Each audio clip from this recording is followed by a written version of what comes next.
Here now is Ambassador Danon, an Israeli ambassador to the United Nations. Sir, thank you so much for joining us. What do you make of this day where everyone is declaring victory? Good afternoon, Melissa. First of all, it is a victory for our democracy. More than 60% of the Israelis casted their vote. It showed the support and the strength of our democracy. It's the 21st election in 71 years, and we are very proud of our strong democracy. In terms of winners, it is too early to call, but it looks like Netanyahu, Prime Minister Netanyahu, will be able to form another government. And we have to remember that it's not about who gets more votes, who is the largest party. Our system is about building a coalition who has better chances to form a coalition. And it looks that Prime Minister Netanyahu will have better chances to form a coalition that he will lead it in the future.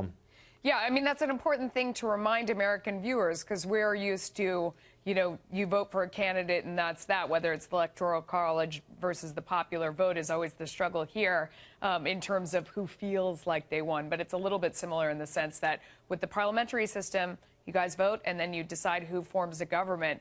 The prime minister, though, if he continues in his seat, will still be followed by these scandals and the corruption charges. How much do you think that hampers him if he were to now go on to another term?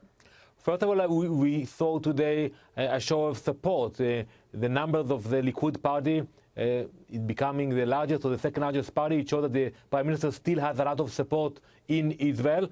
And we will have to wait for the Attorney General to decide whether he will indict the Prime Minister or not. He's innocent like any other Israeli until the court will decide otherwise. I want to ask you, because from Americans' point of view here, those on the left who criticize, whether it's President Trump or almost anyone else who supports Benjamin Netanyahu, they say that his policies have gone too far to the right. And there are even those, some of which who are running for president, Beto O'Rourke, who claim that Benjamin Netanyahu, they call him a racist for his policies within his country. How do you respond to those claims, and has he moved too far to the right? So it is not about supporting Prime Minister Netanyahu. It is about supporting Israel. President Trump supported and he still supports Israel when he pulled out from the Iran deal, when he moved the embassy to Jerusalem, and with the recognition about the Golan Heights.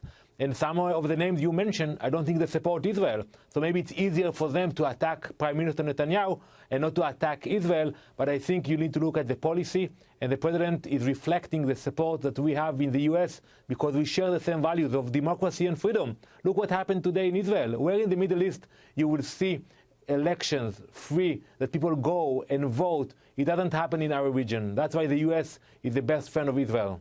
What do you think happens from here? What can the prime minister get done in his next administration that he hasn't done so far? What do you think, being his ambassador to the UN, what's first on his list? So I think we can do much more in terms of our connections with the Arab world.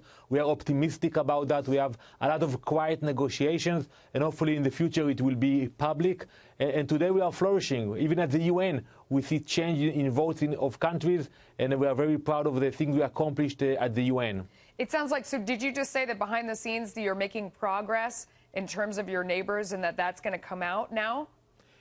Absolutely. We have a lot of quiet support, and sometimes when I speak with my colleagues, I tell them it is about time that you will say to your public, to your constituency, what you really think about Israel. They know we are not the problem. We are the solution for many of the problems in the Middle East.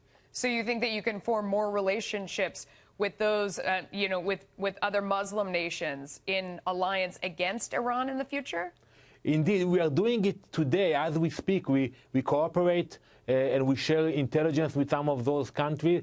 But I think it is about time it will become public, that they will acknowledge what we do. And I think it will strengthen their countries as well. Yeah, if they come out and say it to the rest of the world. Ambassador Danon, thank you for that. Thank you very much, Melissa.